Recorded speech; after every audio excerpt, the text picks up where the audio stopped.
Mi xeweta na ku mi amukela eka Dilolostro channel. Loko mi nga se subscribe hi kombela nseketelo wa n'wina hi ku va mi subscribe na ku va mi vona minongonoko leyi va ka na yona laha ka channel leyiwani.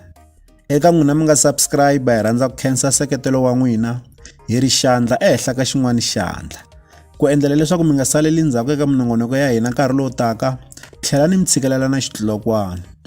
Ku na challenge ya risimu ra Munhu wa Munhu leri ku nga risimu ra Xongi ra ha ku humaka eka album leyintshwa ri nga track number 3. Vito ra album i Joko ra vutomi. Se hi la ku nyika mavonelo ya hina eka risimu leriwani. Xo sungula hi rhandza ku nyika mikutlunya eka muhumelerisi wa nghoma kumbe muhumelerisi wa album hi ku angarhela loyi ku nga Mambawulele. Loko hi yingisela album leyiwani Mambawulele u yi tirhi kahle swinene, u yi chayili and yi twakala kahle eka swichayachayana. Ku va a tirhi na Dr. Joe Shirimani swi n'wi vuyerisile swinene. Hi twa hi ti-project leti a ti tirhaka masiku lama ti twakala kahle, ti va ti masterike kahle na swichayachayani swa kona swi va swi kha swi twakala kahle swinene.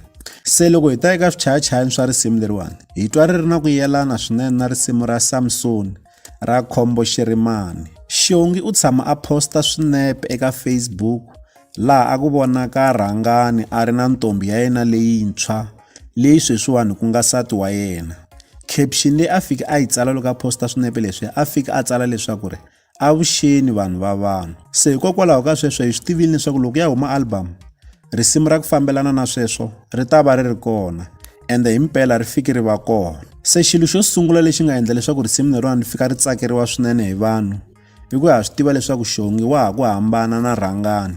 Se hikokwalaho ka sweswo vanhu va vi na ku lava ku twa risimu leriwani hi mhaka ya ku hleketelela leswaku risimu leriwani ri ta va ri ri na beef eka rona, naswona beef leyiwani vanhu va hleketelela leswaku yi ta va yi kongomisiwa ka Prince Rhangani xikan'we na nsati wa yena lowuntshwa. Se hikokwalaho ka sweswo vanhu va vi va la ta ri yingisela va la ta ri twa.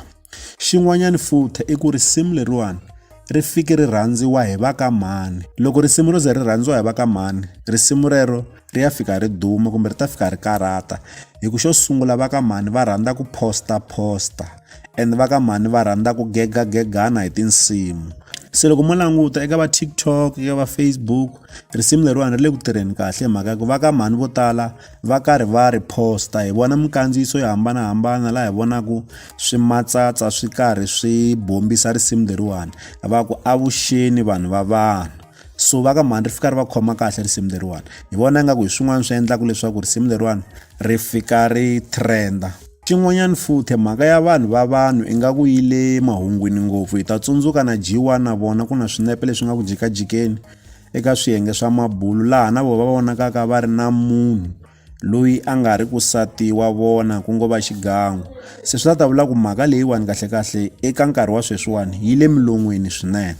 Xin'wanyana i ku Xongi hi voni ingaku u fika a tiyimisela swinene loko a tirha album leyiwani ku la ta prove point ya ku yena u ta swi endla hambiloko ku ri ku a karhi a nga tirhi na producer ya yena leyi a tirha na yona ekusunguleni. So u fike a ti nyiketela swinene and u tirhi kahle swinene. Album leyi ya yena yi twakala kahle swinene. Risimu leriwani i risimu ra kahle naswona i risimu ra ku tsokombela swinene. Lama a ku ri mavonelo ma hina hi kombela mi avelana na hina mavonelo ya n'wina eka ti-comments. Hi tlhela hi kombela nseketelo wa n'wina eka n'wina mi nga za ku mi subscribe na ku va mi ya emahlweni mi vona minongonoko laha ka channel leyiwani laha ka Dilolostro channel hi le xigodini.